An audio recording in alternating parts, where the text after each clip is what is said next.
Get comfortable, ladies and gentlemen. Open your ears, sit back and relax, and get set for an unbelievable revelation tonight. You're going to want copies of this tape of The Hour of the Time. I'm William Cooper. Ah, yes, the seed that lies beneath the snow in the springtime becomes the rose. I'm going to begin tonight's broadcast, ladies and gentlemen, by reading a portion of the introduction of a book entitled Born in Blood by John J. Robinson, The Lost Secrets of Freemasonry. Now, you should seek out this book, purchase it, and read it. It is a wonderful addition to your own library. And I begin now. Quote, "The research behind this book was not originally intended to reveal anything about Freemasonry or the Knights Templar. Its objective had been to satisfy my own curiosity about certain unexplained aspects of the Peasants' Revolt in England in 1381, a savage uprising that saw upwards of 100,000 Englishmen march on London. They moved in uncontrolled rage, burning down manor houses, breaking open prisons, and cutting down any who stood in their way. One unsolved mystery of that revolt was the organization behind it. For several years, a group of disgruntled priests of the lower clergy had traveled the towns, preaching against the riches and corruption of the church.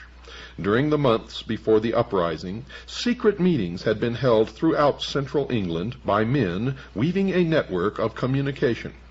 After the revolt was put down, rebel leaders confessed to being agents of a, quote, great society, unquote, said to be based in London. So very little is known of that alleged organization that several scholars have solved the mystery simply by deciding that no such secret society ever existed. Another mystery was the concentrated and especially vicious attacks on the religious order of the Knights Hospitaller of St. John, now known as the Knights of Malta. Not only did the rebels seek out their properties for vandalism and fire, but their prior was dragged from the Tower of London to have his head struck off and placed on London Bridge, to the delight of the cheering mob. There was no question that the ferocity unleashed on the crusading Hospitallers had a purpose behind it. One captured rebel leader, when asked the reasons for the revolt, said, quote, "First and above all, the destruction of the Hospitallers," unquote. What kind of secret society could have had that special hatred as one of its primary purposes? A desire for vengeance against the Hospitallers was easy to identify in the rival crusading order of the Knights of the Temple of Solomon in Jerusalem. The problem was that those Knights Templar had been completely suppressed almost 70 years before the Peasants' Revolt, following several years during which the Templars had been imprisoned, tortured, and burned at the stake. After issuing the decree that put an end to the Templar order, Pope Clement V had directed that all of the extensive properties of the Templars should be given to the Hospitallers. Could a Templar desire for revenge actually have survived underground for 3 generations? There was no incontrovertible proof, yet the only evidence suggests the existence of just one secret society in 14th century England. Just one. The society that was or would become the Order of Free and Accepted Masons. There appeared to be no connection, however, between the revolt and Freemasonry, except for the name or title of its leader. He occupied the center stage of English history for just 8 days, and nothing is known of him except that he was the supreme commander of the rebellion. He was called Walter the Tyler, and it seemed at first to be mere coincidence that he bore the title of the enforcement officer of the Masonic Lodge. In Freemasonry, the Tyler, who must be a master mason, is the sentry, the sergeant-at-arms, and the officer who screens the credentials of visitors who seek entrance to the lodge. In remembrance of an earlier, more dangerous time, his post is just outside the door of the lodge room, where he stands with a drawn sword in his hand even to this day. I was aware that there had been many attempts in the past to link the Freemasons with the Knights Templar, but never with success. The fragile evidence advanced by proponents of that connection had never held up, sometimes because it was based on wild speculation, and at least once because it had been based on a deliberate forgery. But despite the failures to establish that link, it just will not go away, and the time-shrouded belief in some relationship between the two orders remains as one of the more durable legends of Freemasonry. That is entirely appropriate, because all of the various theories of the origins of Freemasonry are legendary. Not one of them is supported by any universally accepted evidence. Here I break from reading from the introduction of the book and interject a comment here. There was never any universally accepted evidence until you hear what you're going to hear tonight, produced by John Galt, an agent of the Citizens Agency for Joint Intelligence. The connection, dear listeners, is in the genealogy of the families of the elite. You are going to be amazed, and now I continue from the introduction to Born in Blood. I was not about to travel down that time-worn trail, and decided to concentrate my efforts on digging deeper into the history of the Knights Templar, to see if there was any link between the suppressed knights and the secret society behind the Peasants' Revolt. In doing so, I thought that I would be leaving Freemasonry far behind, and I couldn't have been more mistaken. Like anyone curious about medieval history, I had developed an interest in the Crusades, and perhaps more than just an interest. Those holy wars hold an appeal that is frequently as romantic as it is historical, and in my travels I had tried to drink in the atmosphere of the narrow defiles in the mountains of Lebanon through which Crusader armies had passed, and had sat staring at the castle ruins around Sidon and Tyre, trying to hear the clashing sounds of attack and defense. I had marveled at the walls of Constantinople, and had strolled the arsenal of Venice, where Crusader fleets were assembled. I had sat in the round church of the Knights Templar in London, trying to imagine the ceremony of its consecration by the Patriarch of Jerusalem in 1185, more than 300 years before Columbus set sail west to the Indies. The Templar Order was founded in Jerusalem in 1118 in the aftermath of the First Crusade. Its name came from the location of its first headquarters on the site of the ancient Temple of Solomon. Helping to fulfill a desperate need for a standing army in the Holy Land, the Knights of the Temple soon grew in numbers, in wealth, and in political power. They also grew in arrogance, and their Grand Master, de Redfort, was a key figure in the mistakes that led to the fall of Jerusalem in 1187. The Latin Christians managed to hold on to a narrow strip of territory along the coast, where the Templars were among the largest owners of the land and the fortifications. Finally, the enthusiasm for sending men and money to the Holy Land waned among the European kingdoms, which were preoccupied with their own wars against each other. By 1296, the Egyptian Sultan was able to push the resident Crusaders along with the military orders into the sea. The Holy Land was lost, and the defeated Knights Templar moved their base to the island kingdom of Cyprus, dreaming of yet one more crusade to restore their past glory. As the Templars planned a new crusade against the infidel, King Philip IV of France was planning his own private crusade against the Templars. He longed to be rid of his massive debts to the Templar Order, which had used its wealth to establish a major international banking operation. Philip wanted the Templar treasure to finance his continental wars against Edward I of England. After 2 decades of fighting, England on one side and the Holy Roman Church on the other, 2 unrelated events gave Philip of France the opportunity he needed. Edward I died, and his deplorably weak son took the throne of England as Edward II. On the other front, Philip was able to get his own man on the throne of Peter as Pope Clement V.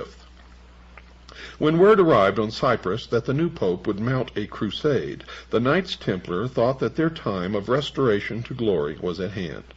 Summoned to France, their aging Grand Master, Jacques de Molay, went armed with elaborate plans for the rescue of Jerusalem. In Paris, he was humored and honored until the fatal day. At dawn, on Friday, the 13th of October, in the year 1307, every Templar in France was arrested and put in chains on Philip's orders. Their hideous torture for confessions of heresy began immediately. When the Pope's orders to arrest the Templars arrived at the English court, young Edward II took no action at all. He protested to the pontiff that the Templars were innocent. Only after the Pope issued a formal bull on November the 22nd in the year 1307 was the English king forced to act.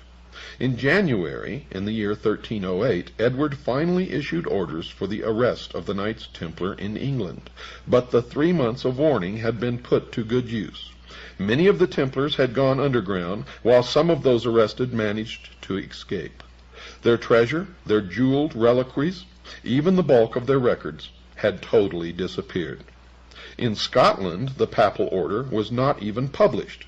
Under those conditions, England, and especially Scotland, became targeted havens for fugitive Templars from continental Europe, and the efficiency of their concealment spoke to some assistance from outside, or from each other. The English throne passed from Edward II to Edward III, who bequeathed the crown to his 10-year-old grandson, who, as Richard II watched from the Tower as the peasants' revolt exploded throughout the city of London. Much had happened to the English people along the way. Incessant wars had drained most of the king's treasury, and corruption had taken the rest. 1/3 of the population had perished in the Black Death, and famine exacted further tolls.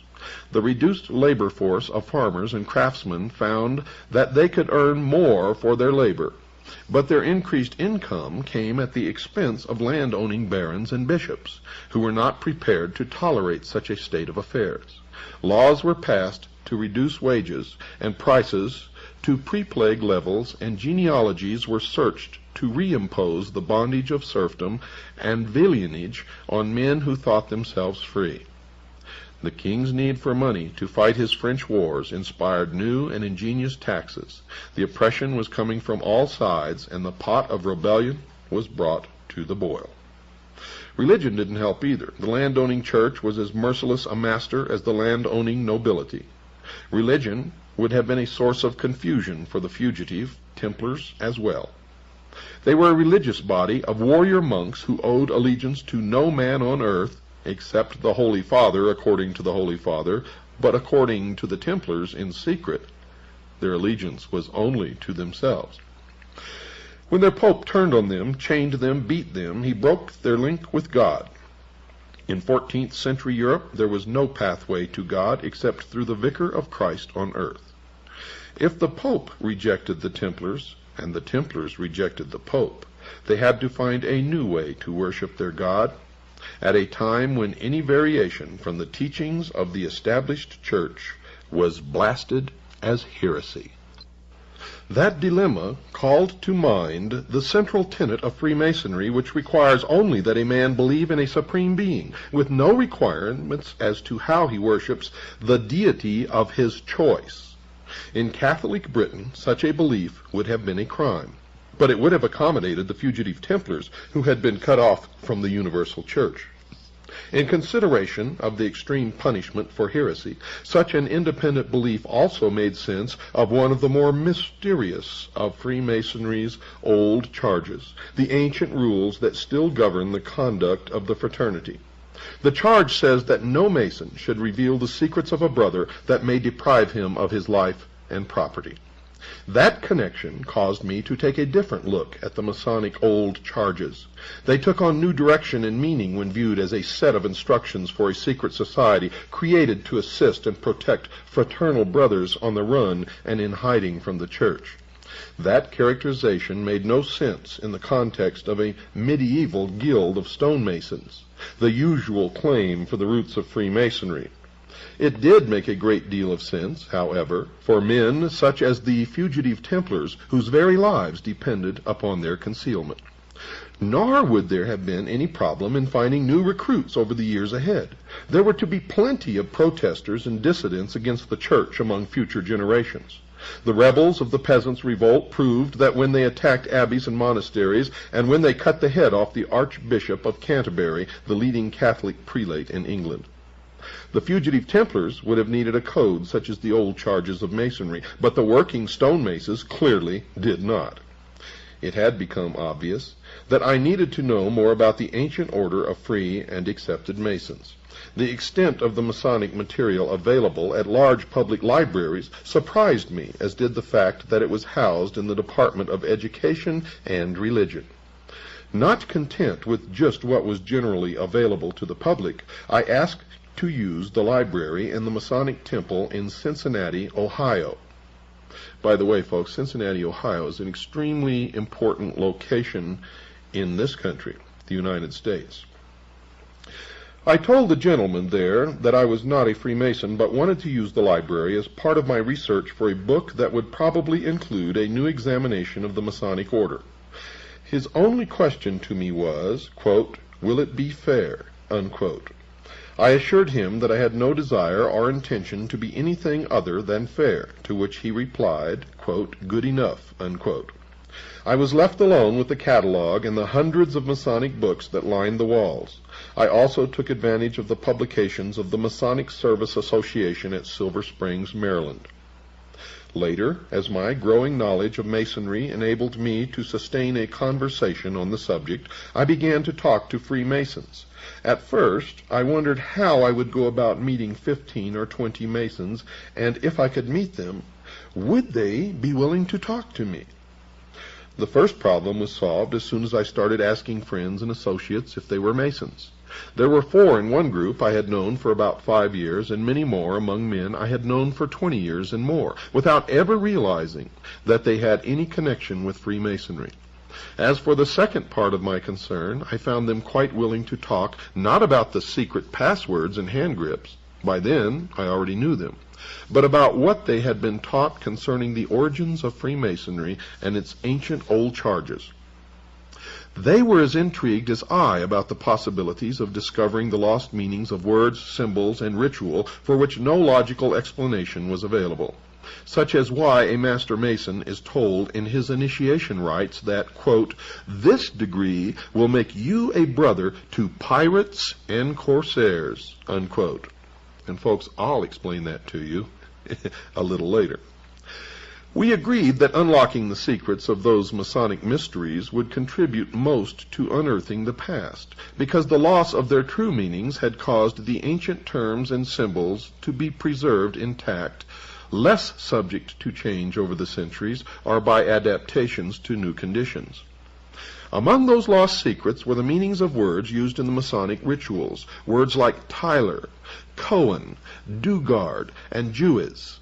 Masonic writers have struggled for centuries without success to make those words fit with their preconceived conviction that Masonry was born in the English-speaking guilds of medieval stonemasons.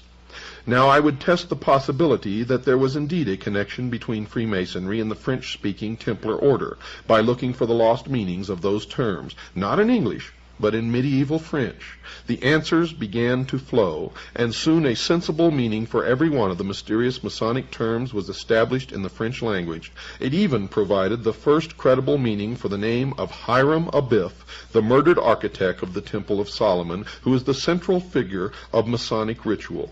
The examination established something else as well.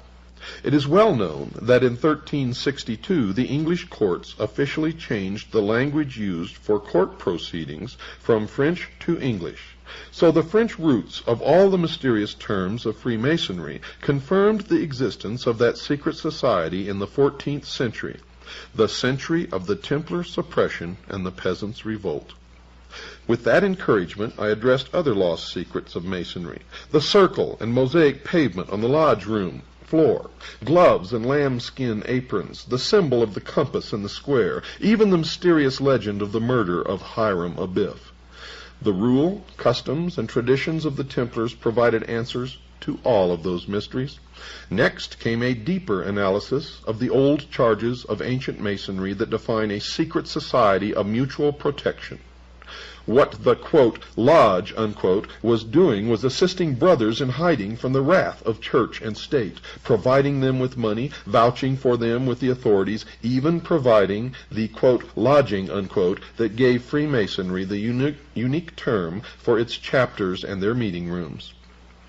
There remained no reasonable doubt in my mind that the original concept of the secret society that came to call itself Freemasonry had been born as a society of mutual protection among fugitive Templars and their associates in Britain, men who had gone underground to escape the imprisonment and torture that had been ordered for them by Pope Clement V.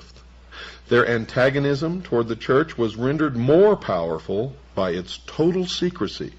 The suppression of the Templar order appeared to be one of the biggest mistakes the Holy See has ever made. In return, Freemasonry has been the target of more angry papal bulls and encyclicals than any other secular organization in Christian history.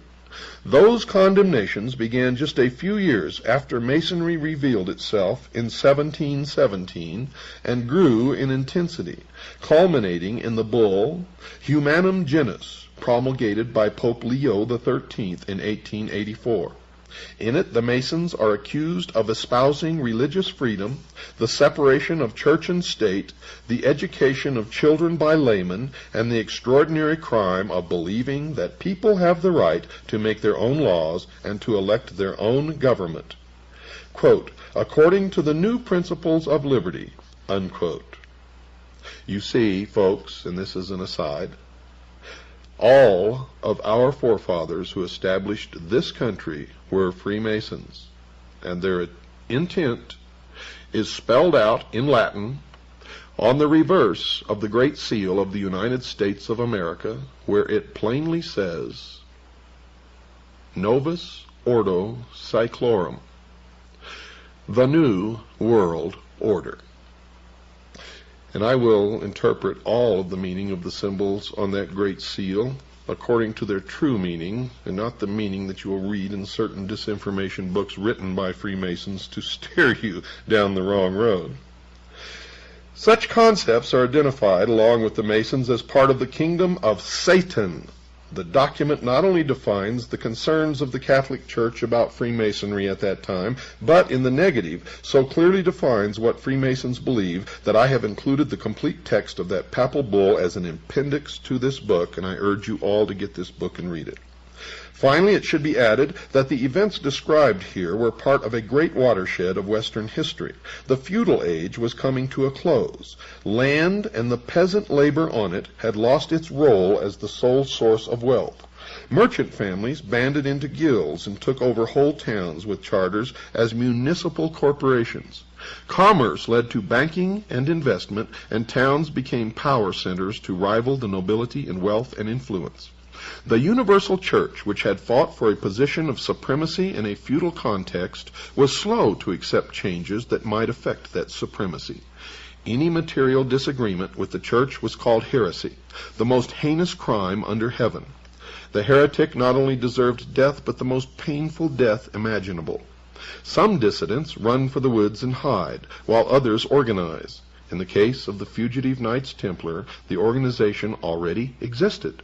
They possessed a rich tradition of secret operations that had been raised to the highest level through their association with the intricacies of Byzantine politics, the secret ritual of the assassins and the Rashaniya, and the intrigues of the Moslem courts, which they met alternately on the battlefield or at the conference table. The Church, in its bloody rejection of protest and change, provided them with a river of recruits that flowed for centuries. More than 600 years have passed since the suppression of the Knights Templar, but their heritage lives on in the largest fraternal organization ever known.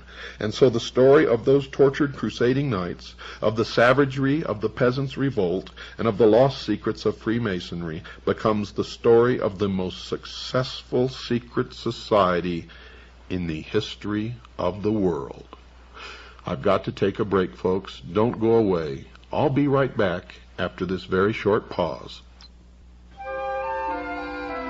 When a star is born, it possesses a gift or two. Spurned by God in the form of the Vicar of Christ on earth, the Pope, and spurning God in their turn, the Knights Templars banded together in secret and formed what was to become known as Freemasonry.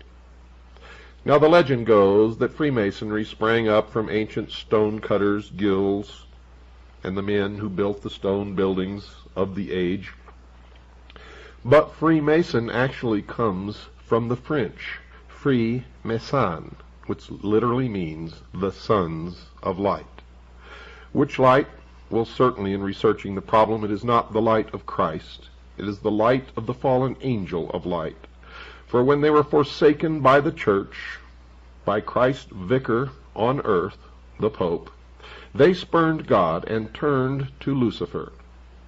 They held to the Luciferian philosophy that the gift of intellect by Lucifer through his agent Satan would in its turn make man God. These men were always on the run. They took the hidden Templar wealth and built a financial empire that stands to this day as the most powerful on the earth. Jews who had traditionally been persecuted throughout Europe flocked to the hidden temple. For there they could believe as they wished and worship whatever God they wished, for all were welcome. Many of the Templars running to ground flocked to England and to Scotland, where they fought for Robert the Bruce, who was engaged in an intense battle with the King of England. Now, let me regress just a little bit. King William the Lion, who was born in 1165 and died in 1214, had a daughter, Isabel of Scotland. Well, Isabel married a certain Robert Rose. Robert Rose was a Knight Templar who was heavily involved in the first efforts and was very successful at international banking. Plus, he established the first overt and covert international intelligence gathering organization, which all subsequent intelligence organizations have been based upon since. His son, Sir William Roos, and his daughter Lucy Roos figure prominently in the story to follow. Lucy married Sir Robert Plumpton. They sired two children, Sir William Plumpton and Alice Plumpton. During this period of time, this family, as the Knights Templar were going to ground, and the male progeny of this family always followed their father's footsteps and entered into the order.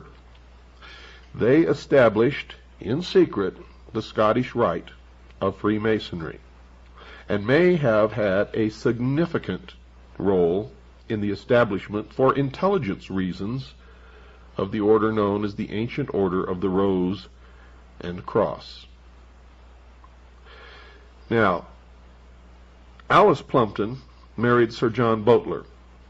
They gave birth to a daughter, Alice Boteler, who then married John Gerard, who had a child, Constance, who married Sir Alex Standish. The following children issued from that marriage: Ralph Standish, Sir Alex Standish, Roger Standish, and Alice Standish, who then married James Prescott. The children of this marriage were Roger Prescott, Ralph Prescott, John Prescott, and Captain Jonathan Prescott. Jonathan Prescott married Rebecca Buckley. They had 2 children, Abel Prescott and Lucy Prescott, and Lucy married Jonathan Fay.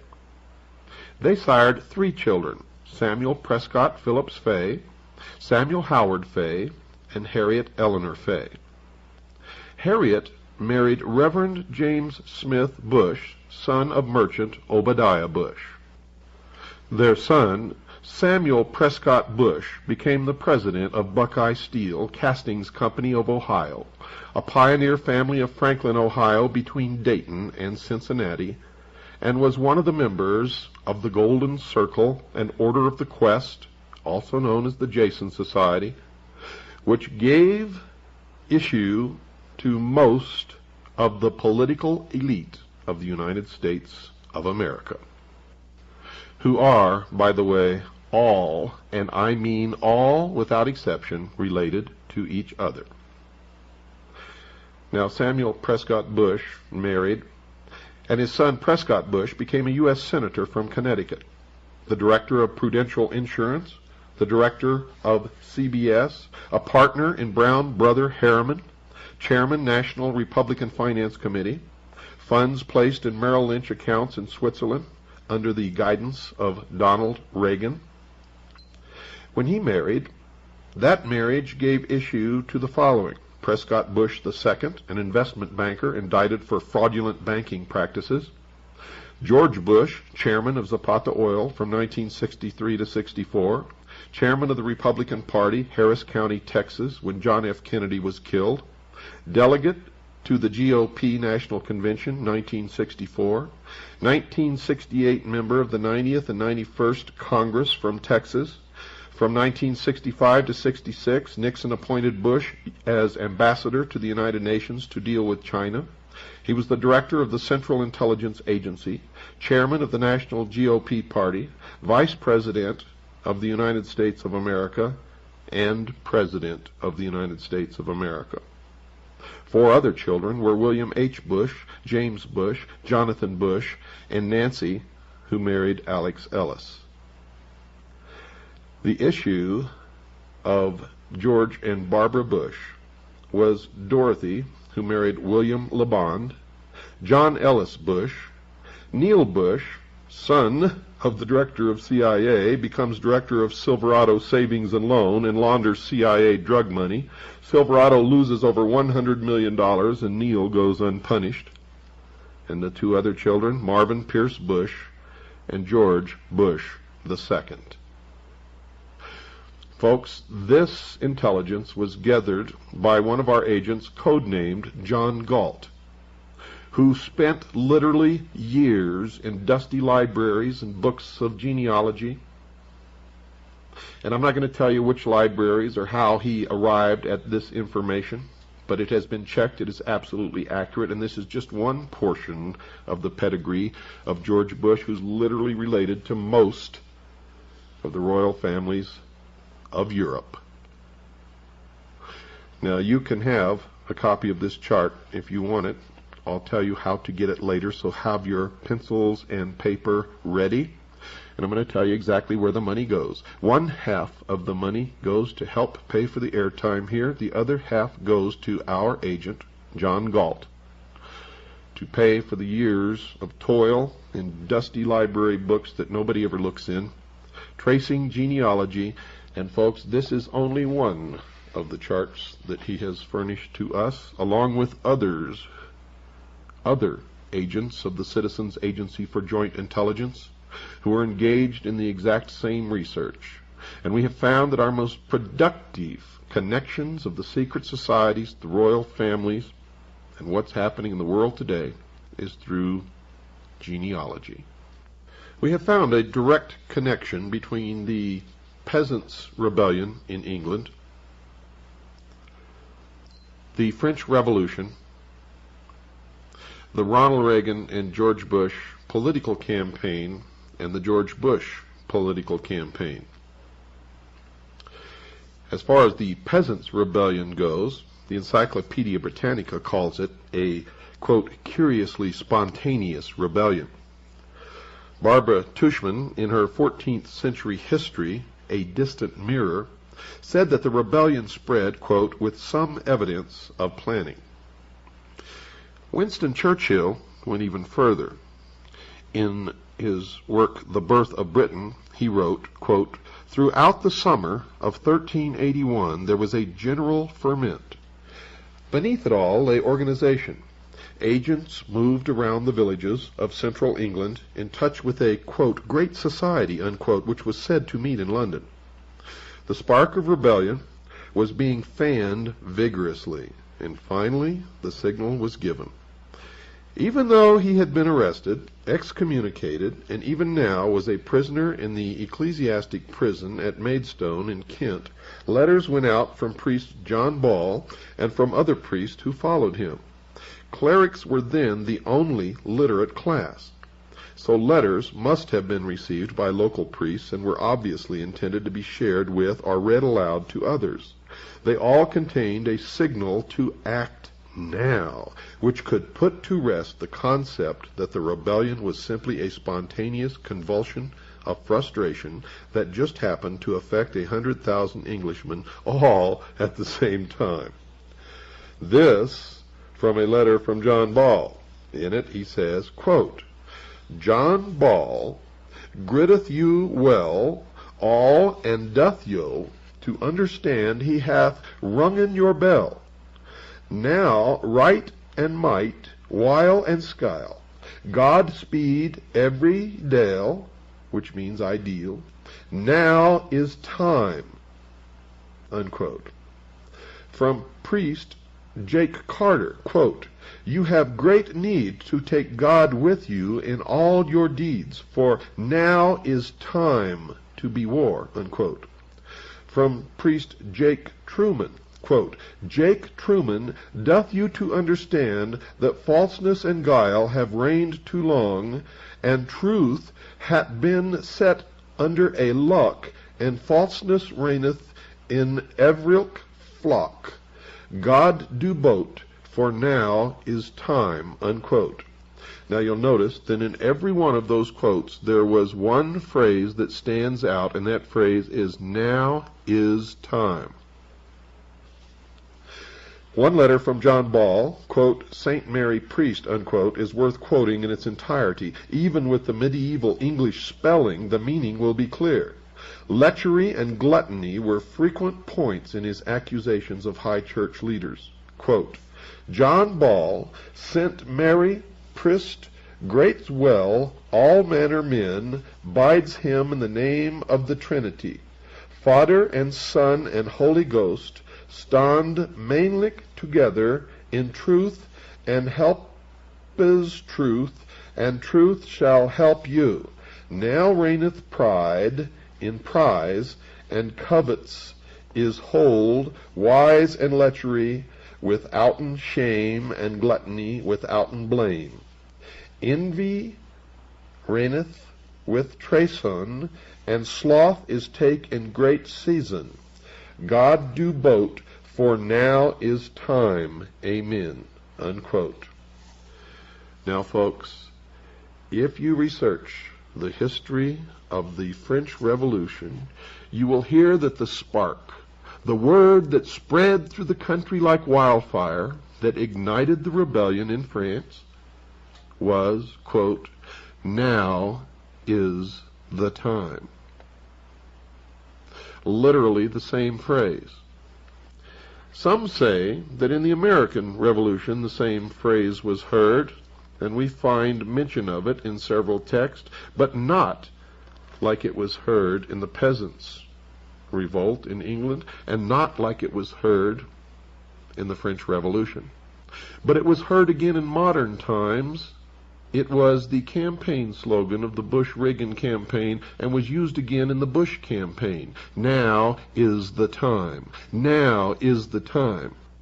One famous photograph, staged by George Bush and selected by George Bush for publication in Life magazine, shows him lying in bed holding the pyramid with the capstone in place, signaling to Masons, Freemasons, and members, the priests of the mystery schools around the world, that he is the one who will bring into fruition their ages, centuries, millennia-old dream of the New World Order. In our search for the Templars, we have followed them right to their gravestones. And on some of their gravestones, it shows the knight leaning back, reclining, with his feet resting up on a dog, denoting that he is the master.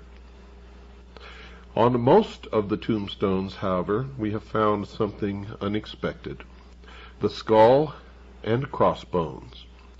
Now, when the Knights Templars were persecuted, the fleet, they had vast fleets, an entire navy, disappeared. And no one, at least no one in the establishment historian group, claims to know where they went.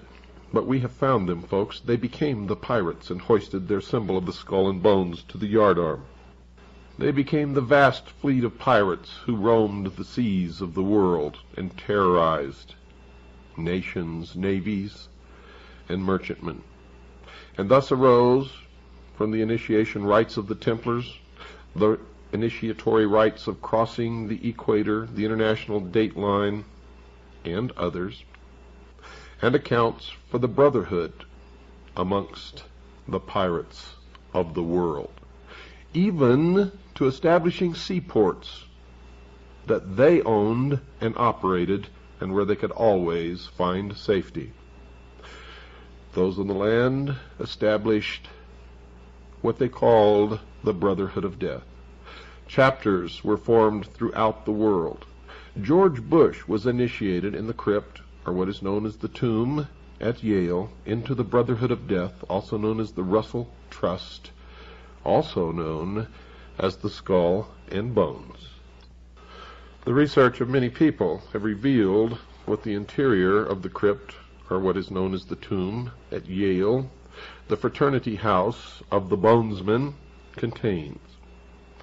And Anthony C. Sutton, in his monumental work, America's Secret Establishment, all about the Skull and Bones, and one other who wrote a magazine article and published it, revealed the initiation ceremony, revealed that swastikas were found inside the tomb, revealed that the altar is a pile of bones, and that the secret ceremony that George Bush underwent during his initiation was thus. On the day of his initiation, George Bush was conducted through a long, dark passage into an immense hall draped with black. He was able to see by the faint light of sepulchral lamps corpses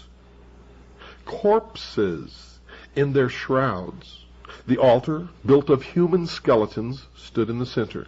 Ghostly forms moved through the hall, leaving behind them a foul odor. At length 2 men dressed as specters appeared and tied a pink band of ribbon smeared with blood around his forehead. Upon this was an image of the Lady of Loretto. A crucifix was placed in his hand, and an amulet hung around his neck. His clothes were removed and laid upon a funeral pyre in a fireplace, while upon his body crosses were smeared in blood. Then his pedunta were tied with string, that's his genitals. Now 5 horrid and frightening figures, blood-stained and mumbling, approached him and threw themselves down in prayer. After an hour, sounds of weeping were heard.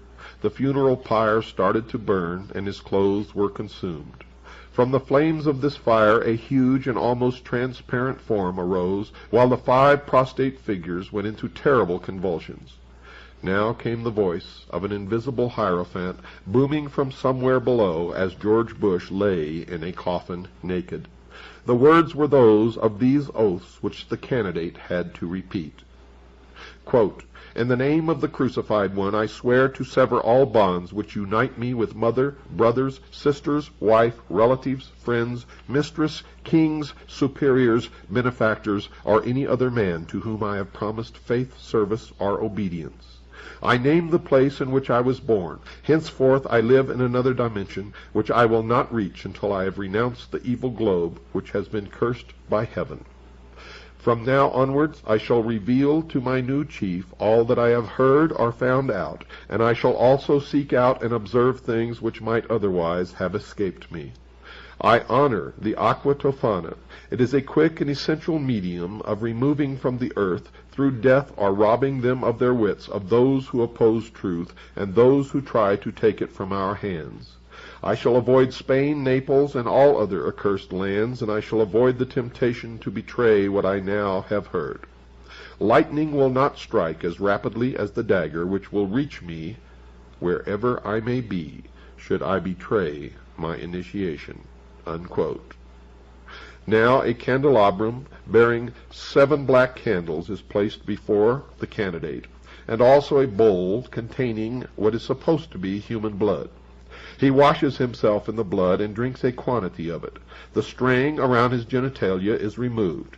He is placed in a bath to undergo complete ablution. After this, he eats a meal composed of vegetables.